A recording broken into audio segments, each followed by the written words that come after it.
Hello, everyone. Welcome to the webinar, Moving from Linear to Reciprocal, Conceptualizing Productive Engagement Using System Dynamics, hosted by the Gerontological Society of America and supported by the GSA Innovation Fund. The webinar is being recorded and will be posted on the GSA website. A notice to all attendees will be distributed once the recording is available.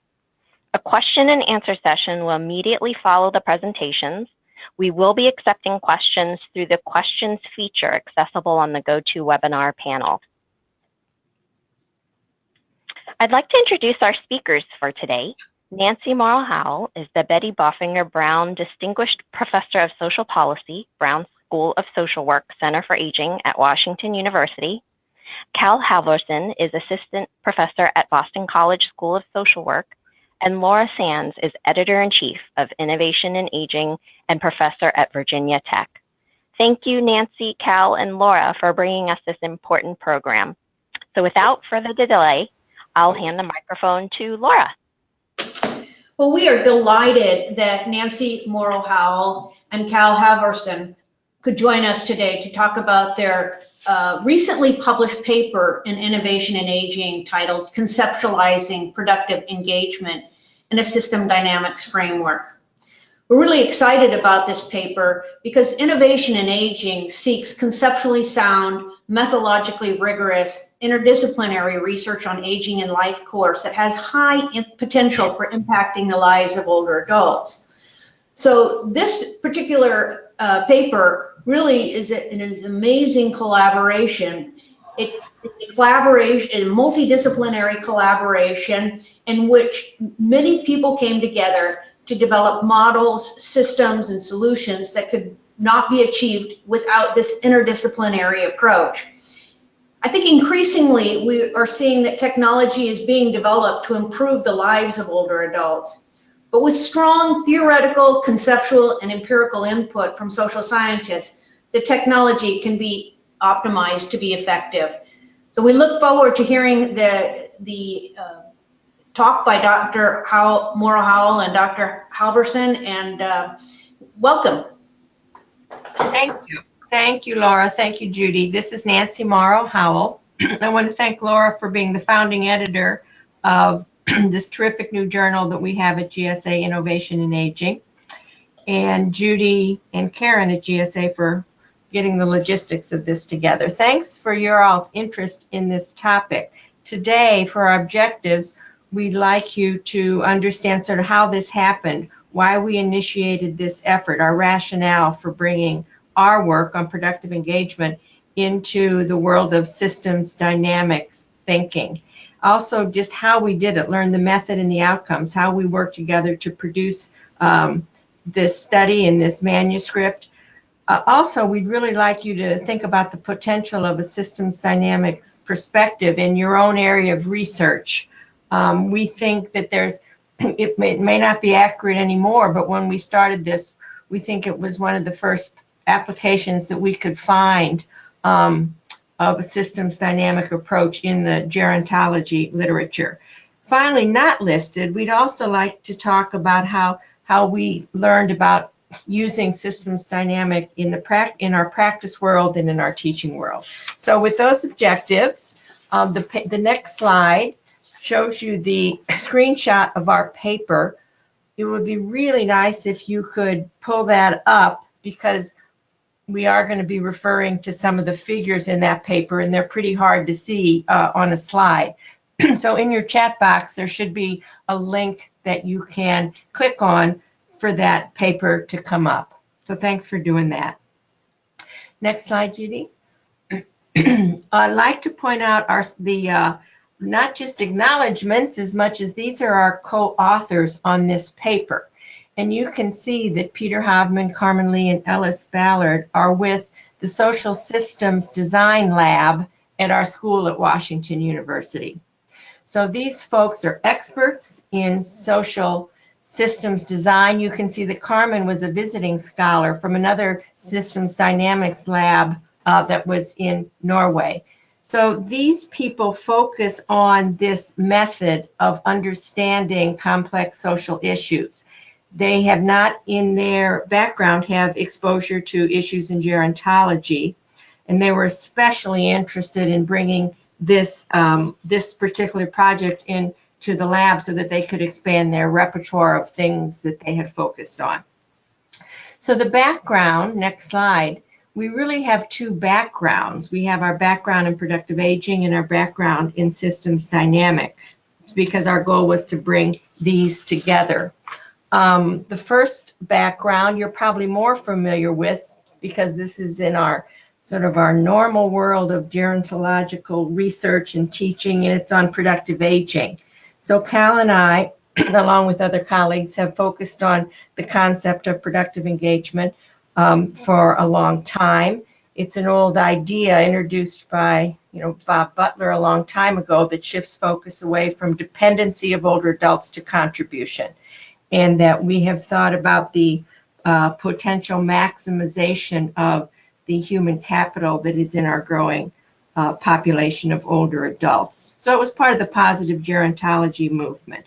We've chose to focus on not the concept of productive aging, because that's ambiguous and controversial, but activity, productive activity, because we can observe it, we can shape it, and it has been the fundamental basis of a whole research agenda by many people, nationally and internationally, on concepts of working, volunteering, caregiving. We define productive activity. Next slide, please.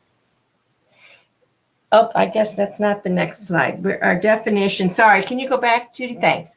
Any activity, paid or unpaid, that generates good or services of economic value. We could have a whole discussion about this, but that's how we've operationalized it for this work, and it's how others have commonly operationalized it. But the research, next slide, the research has focused on understanding productive engagement. Who does it? What do they do? To what end does this activity produce? We've also thought about how to shape this activity, being via program and policy. But in general, our focus on antecedents and outcomes has been linear in nature. We have thought largely linearly. The next slide, we have tried to make our models richer by considering a wider number of antecedents. So we're measuring them at different levels. We're getting it into multi-level modeling. We have been more specific in the outcomes that can be achieved, whether it's at the family level or the individual level, cognitively, socially, physically. So we've gotten more in depth about our models, but we've still remained rather linear in how we think about studying productive engagement. For example, this next slide shows you one of our common models, and there's a lot people studying in this area, but we always have the same look about it. Our antecedents, no matter how specifically or widely they're specified, our productive activity in the middle, whether that's working, volunteering, caregiving, informal volunteering, civic engagement, some sort of behavior that we're observing, and then what that behavior leads to. And again, we specify multiple levels. In a lot of writings, we have warned that our model looks linear. We know it's reciprocal. In fact, there is evidence that these relationships are reciprocal. But for the sake of simplicity or focusing on a specific relationship, we sort of apologize for the linear look of the way we've approached this. So that's what brought Cal and I to think about reaching out to our social systems design lab to try to think about systems dynamics, to think about this more critically. So our second background is really on systems dynamics. I have learned a lot about systems dynamics, not enough. It's a very complicated area of study, a lot of work going on, more and more use of electronic simulation, etc. But we worked very closely with our colleagues who live and breathe this approach So I'm going to just overview some of the things I've learned about systems dynamic that they review in the paper. It's out of engineering, and it aims to understand the behavior of a system with one or more feedback mechanisms, not just one reciprocal relationship, but several feedback loops that are interactive and interact with each other. As you can see, it's been used widely in social science, and this is what my colleagues do. They focus on a pressing social issue and try to understand it in a more complex way. Here are some examples of readings that you can take a look at. To date, as I said, we had not found any that focused specifically on a topic in aging, but you can see from these journals that it's a very applied approach. The idea is to try to identify leverage points where interventions could be introduced or feedback loops could be strengthened to try to influence a social situation. The last slide on systems dynamics is that circular causality is central. So that's why we called this seminar Moving from the Linear to the Reciprocal, which isn't really complicated enough. It's the circular causality. And it's been hard to demote the language of antecedents and outcomes in my thinking, but our systems design colleagues do not see things that way. There's a whole range of different models that can be developed, informal causal maps to more mathematical model simulations. We came in with our first step that we're going to talk about today that is a more simple stock and flow diagram. So this project brings together these two groups of experts in productive engagement and systems dynamic. And our goal was to just spur our own thinking in research, but also theory development and teaching, because as you'll see, our design lab here focuses on theory development and teaching the students in our program. Let me tell you about how we did this with our methods. We actually organized a seminar to do this learning and bring together these different disciplines so we could begin influencing each other's thinking. This is a pilot seminar. We offered it in the fall semester. We had weekly meetings, and we then began writing after that semester and continued to have meetings as we worked on this paper. The group included 3 faculty, postdoc, doctoral students, international visiting scholars. We opened it up to anybody, whether they wanted to learn systems dynamics or they wanted to learn more about productive engagement. We had 2 sets of readings. We have a syllabus we could share. Weekly readings.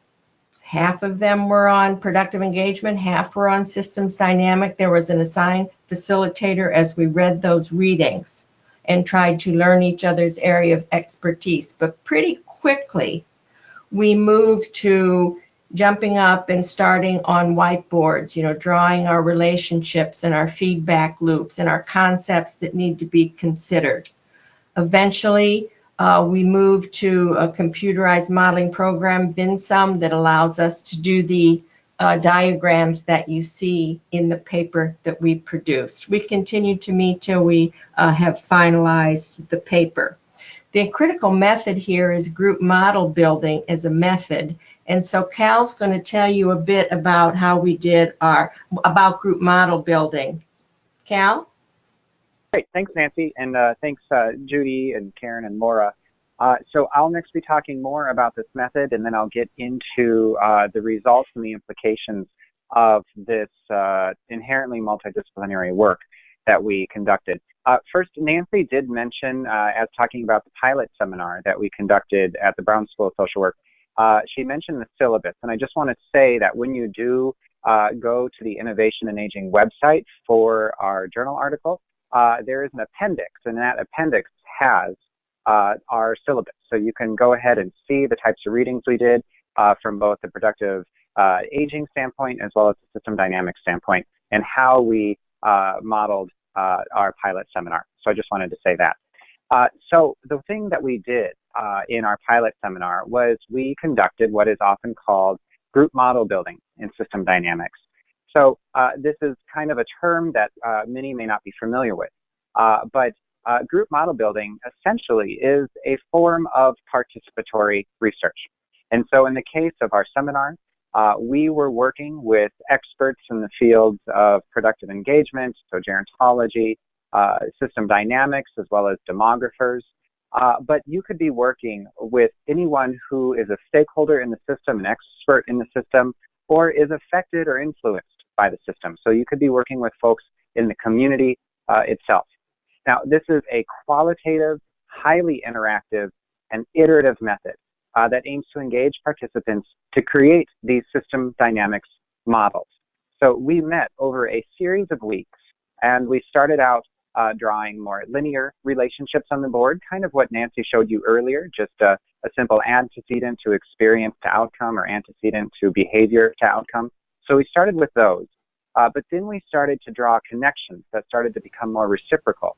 And so we simultaneously discussed and modeled these social phenomena related to productive engagement in later life, and then their causal relations.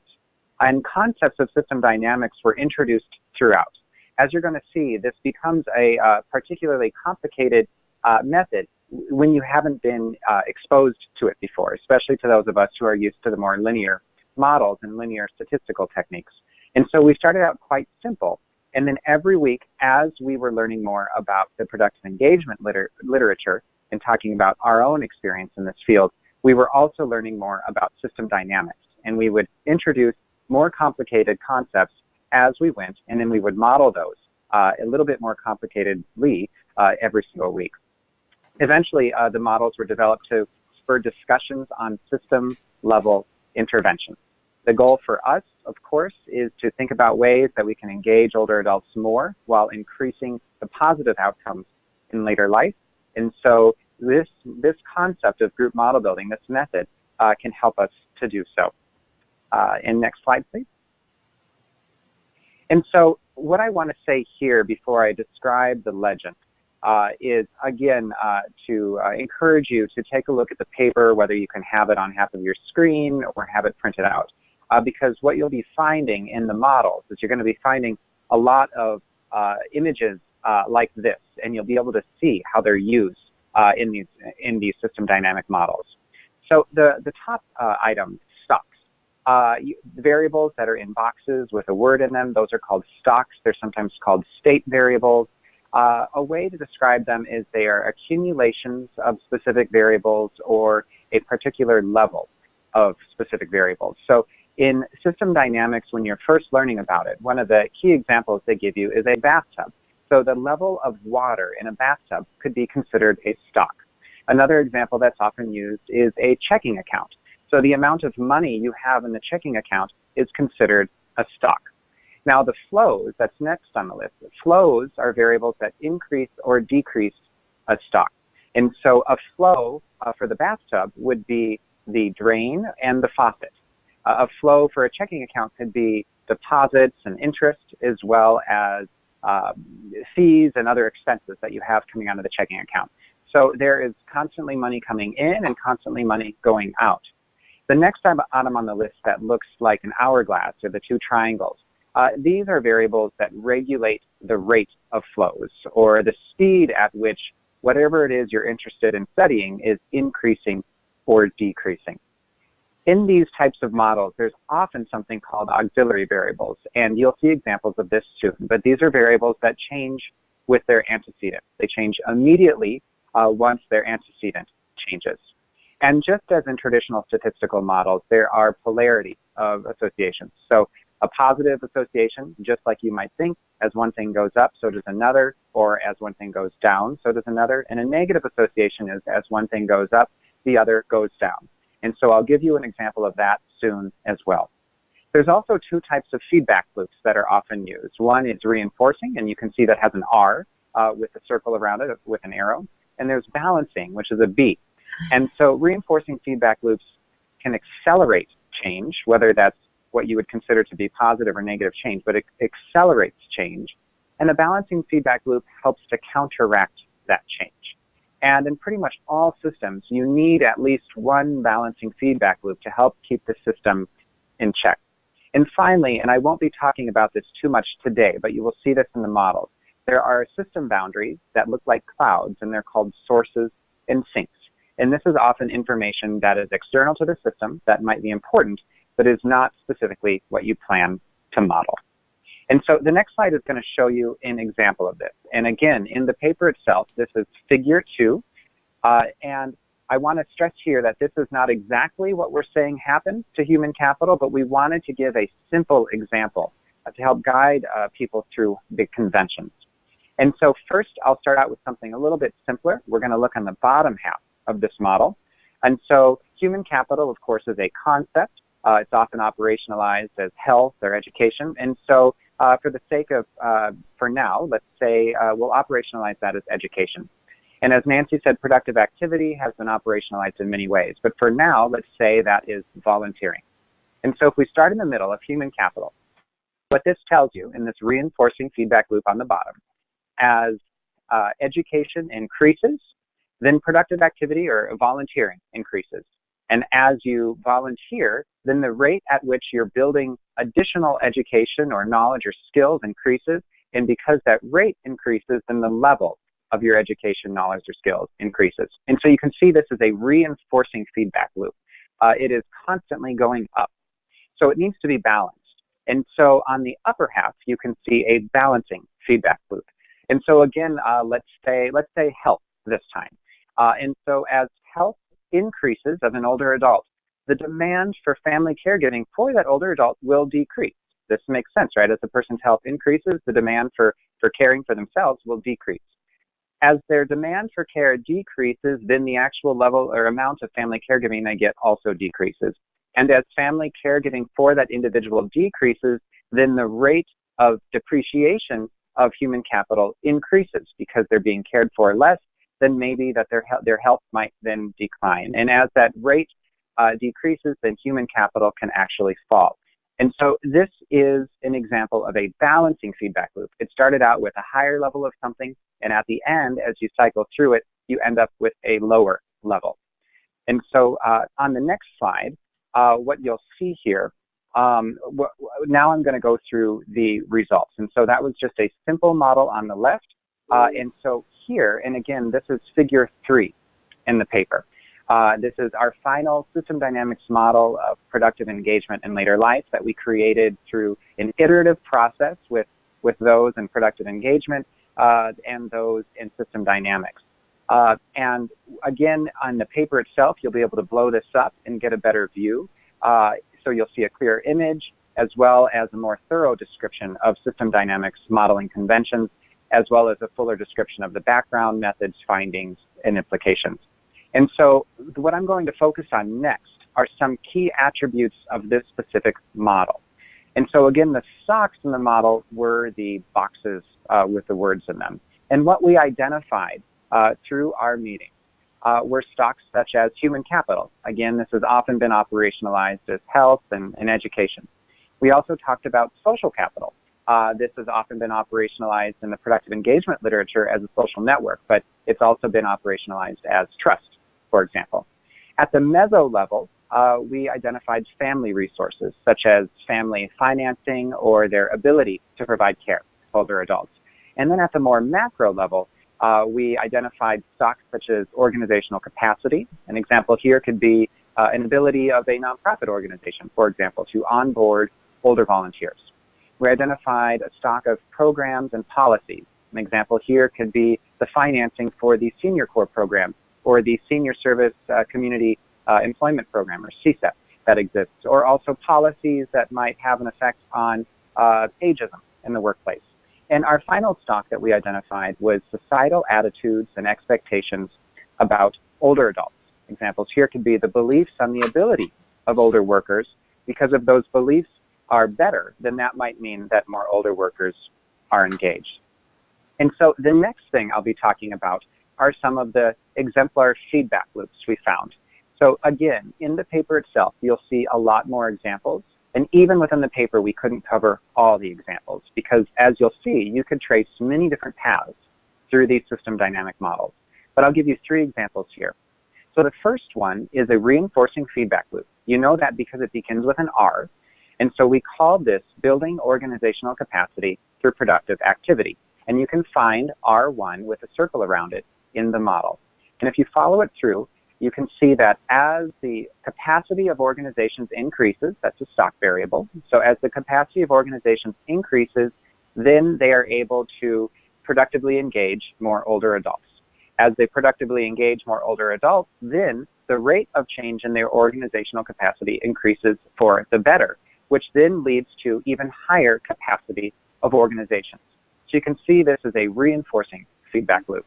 The next example, R3, also in the chart, is building human capital through productive activity.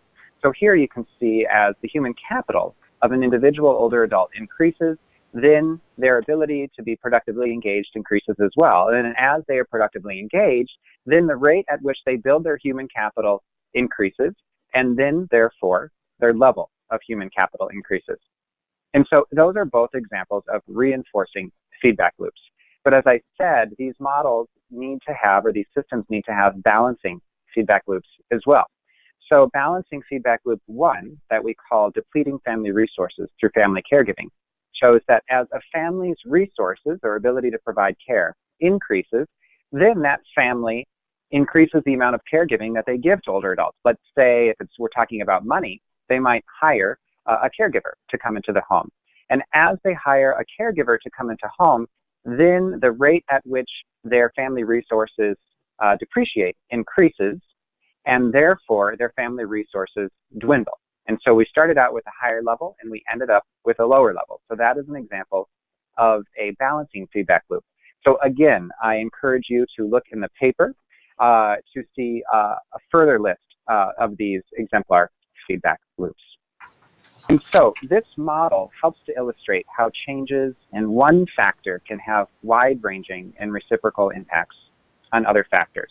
Now, as researchers, we know this, but as Nancy was pinpointing earlier, we often don't put that into our models. And so this is one effort to do that. The model also illustrates how productive engagement is heavily influenced by extra individual factors such as programs, policies, and organizations.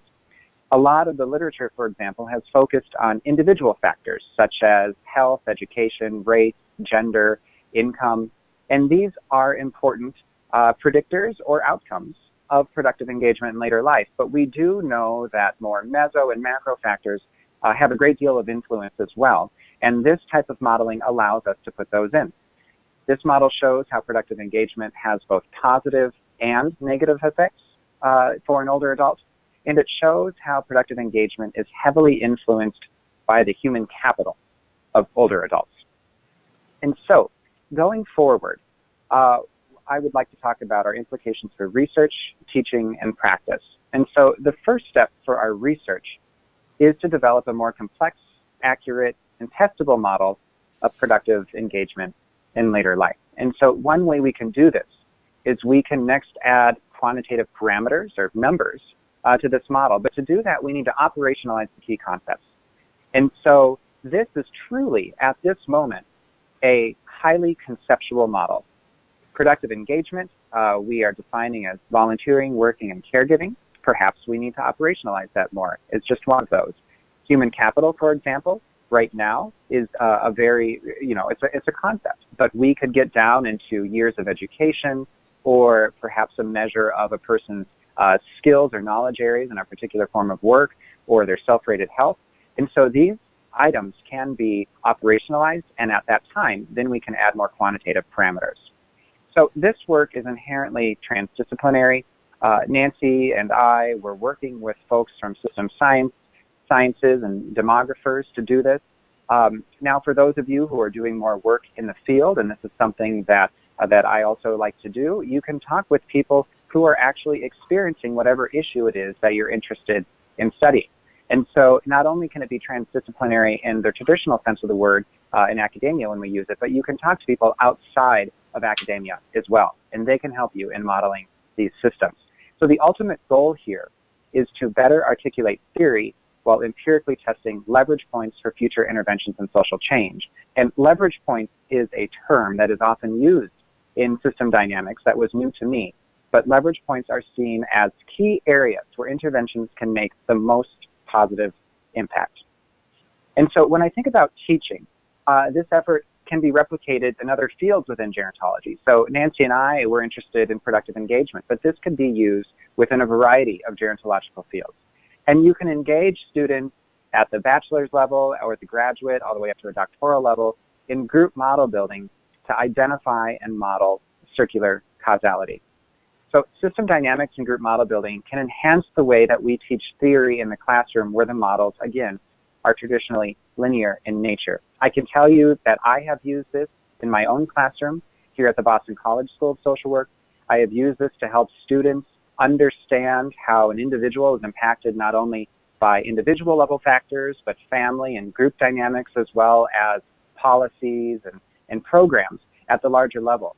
And so my first class this semester, I had students do a group model building exercise with me, and they were helping me to build a large model on the blackboard to help them start to think about theories and the ways that things interrelate in our society. And so it's a really great tool for that. And finally, for practice, group model building and the system dynamics perspective can be part of larger interventions that involve stakeholders in discussing and mapping an entire system. This often helps those, especially who are living within that system, to feel empowered and to take ownership and to start to see where connections are made and where points of power are in the system and where they can make a difference or place an intervention within it. It can also help to involve stakeholders in considering the causes and effects of social phenomena, and finally to locate places in the system to intervene. And again, these are called leverage points in system dynamics terminology. So stakeholders, of course, could include researchers and academics. That's what Nancy and I did for our pilot seminar within the school. But it can be expanded to include policymakers, program developers, clients, community members, other persons of power, and practitioners, among others.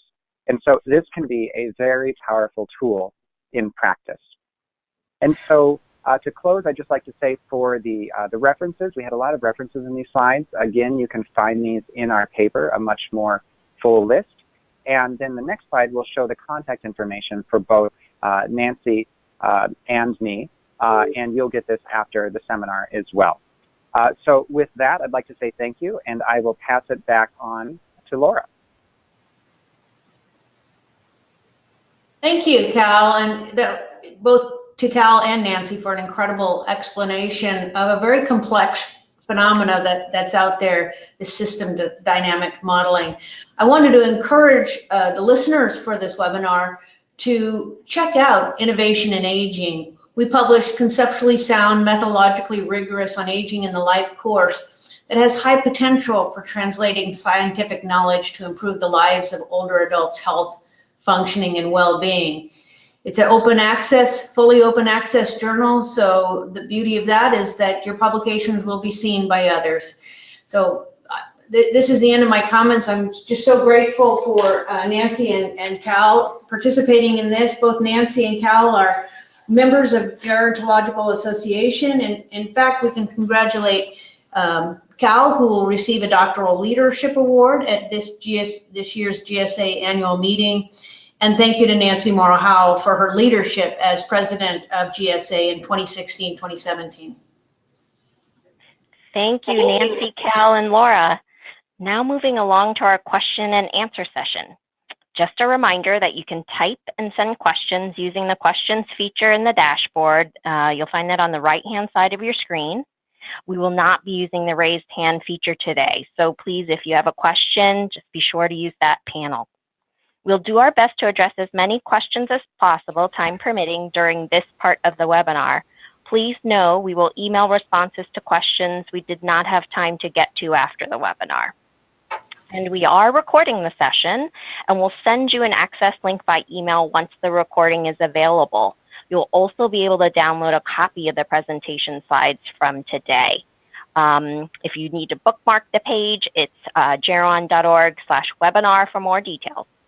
And lastly, a webinar survey will automatically launch after this program. In an effort for continual improvement, we would like to hear your thoughts. So please provide feedback by clicking the survey link that will appear at the end of the webinar. All right, so let's take a look at the questions. Nancy, I'm seeing one here. If you want to touch on what did you learn about productive engagement and what type of future models do you envision doing? Thanks, Judy, for the question. Just doing this exercise, no matter what we do with the systems dynamic, part of it is that it really taught us more deeply about some of the aspects of productive engagement, in its own right. And just the central role of human capital in our model really, increased my appreciation for the importance of thinking about the development of human capital. The little symbol that meant source, outside of human capital is sort of the life course perspective on building that education, income, health, etc. But then also how we have to keep human capital flowing out of that, using it in order to build it, which is at the basis of so much of our thinking in gerontology when we talk about compression of morbidity or delaying disability or prevention of financial decumulation or even this creation of a third age. It all comes down to understanding how to build, maintain, and use human capital. So just a greater appreciation of that, no matter how we choose to focus on building, maintaining, or using human capital, I think is really highlighted in this systems dynamic perspective. I think, closely related to that, as Cal mentioned, we're always looking at intra-individual factors and ways to build it, how to build an individual's health and cognitive and social connection or finances. But this type of thinking reinforced, clarified, but makes me more dedicated to how the outside the individual, the programs, the policies, the attitudes that we modeled, how they influence so many aspects of the intra-individual's capacity. So I guess I'm saying, I gained a greater appreciation for some of these fundamental notions that have underlined our work, but I think I'll be more committed to focusing in on those aspects. I think the other thing we learned is just about the complexity. I mean, what I learned from my systems design experts is just the constant call that this is so complex. It's beyond reciprocity. It's beyond social selection and causation, which is about as complicated as I would get in explaining things. And there's multiple interactive feedback loops.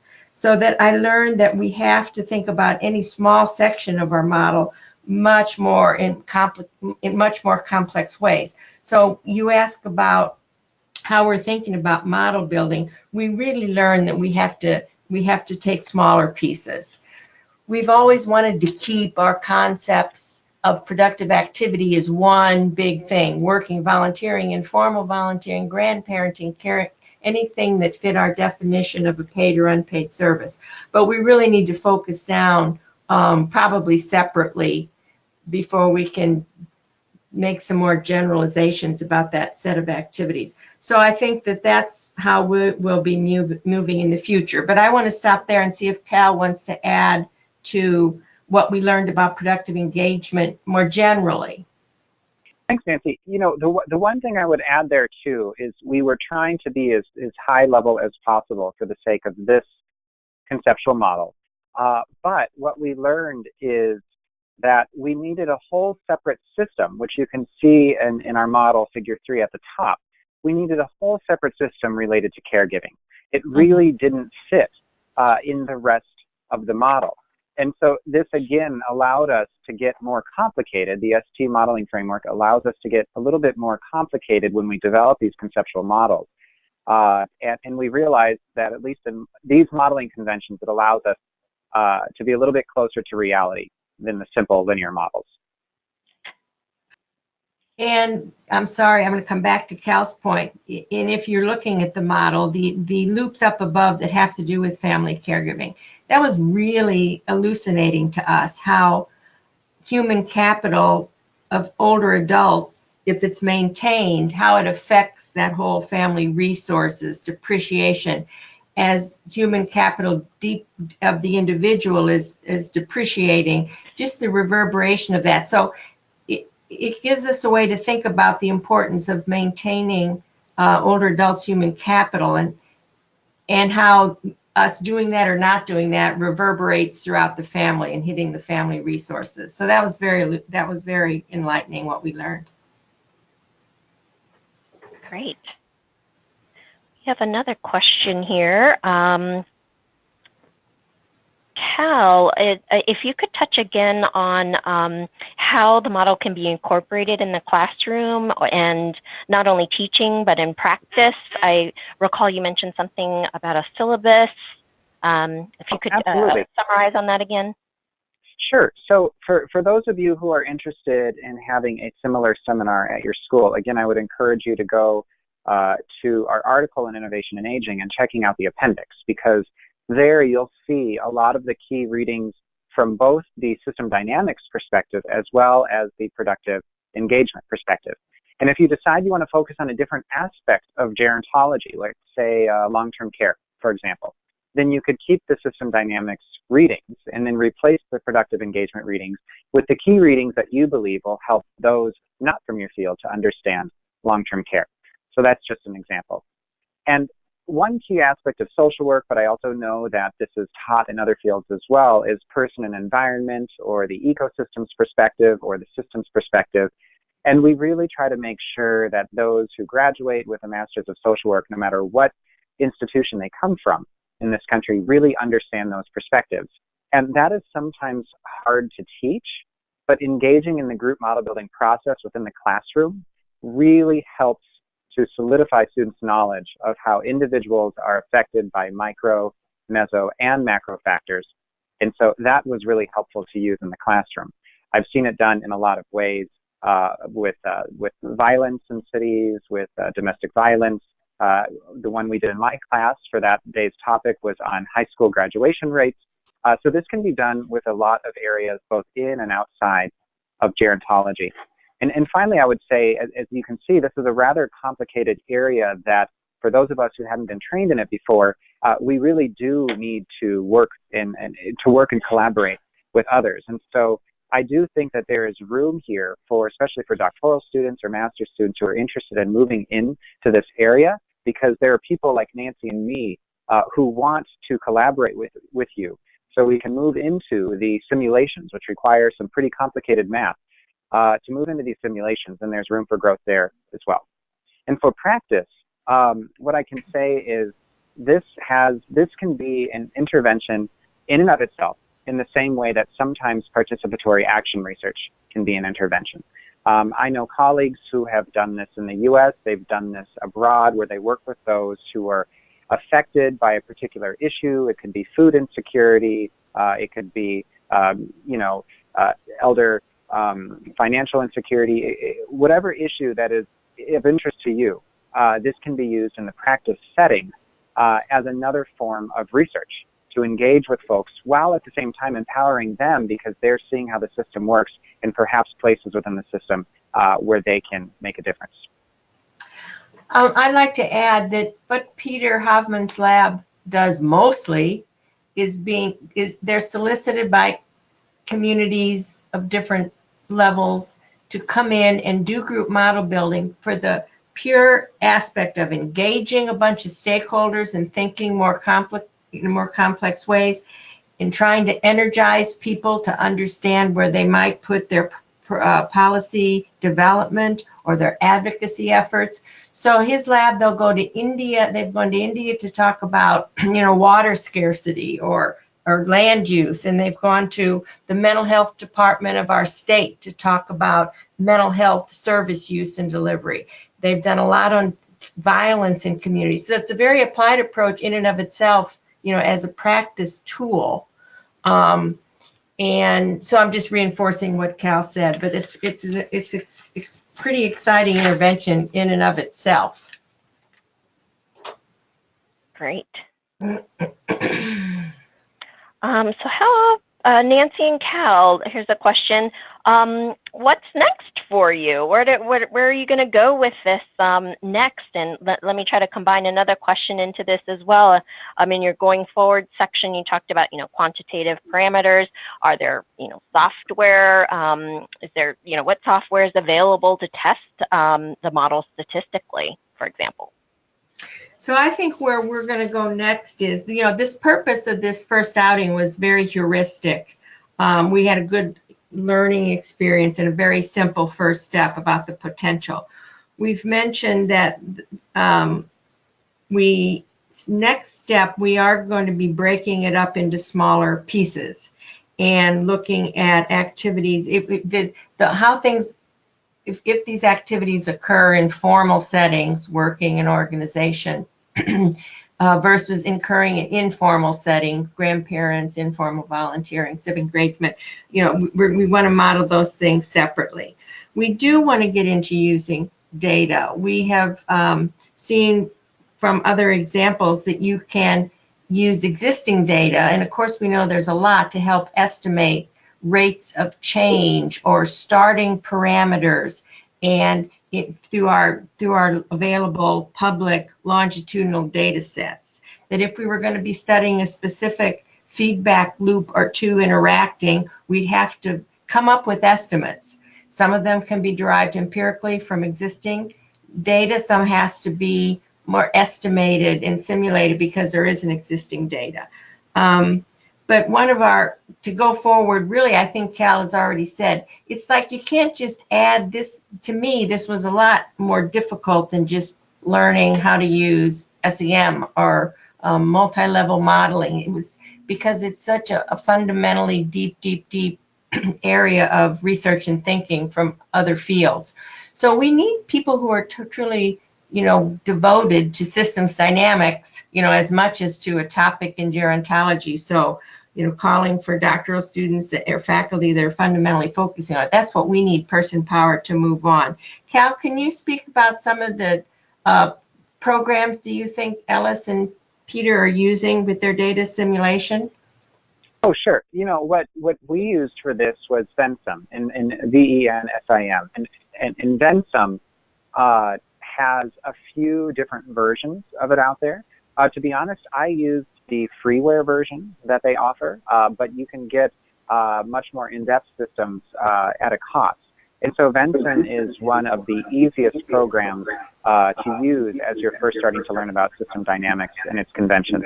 There are other programs available. I am less familiar with them just because in talking with Peter as we were planning the seminar, we decided that Vensim would be the smartest thing for us to use for beginners.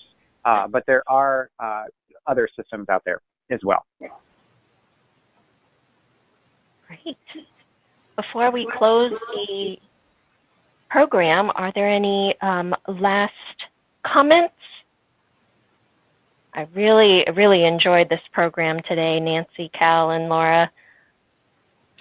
Well, I do think that as a field of aging, we should, it would be interesting to try to identify some folks who are interested in, to really, it is the kind of thing that would be an interest group. Because if we think about all the work that's been done, for example, in violence, using this community violence, how would we apply that to areas of, specifically focused down on domestic violence within, older families? There's just so many applications that people have thought about, not specifically focusing on later life, that we could, bring in and start doing. So I don't know. I just final thoughts are, how to keep us moving forward as a field with this over time and within GSA and its interest groups, maybe.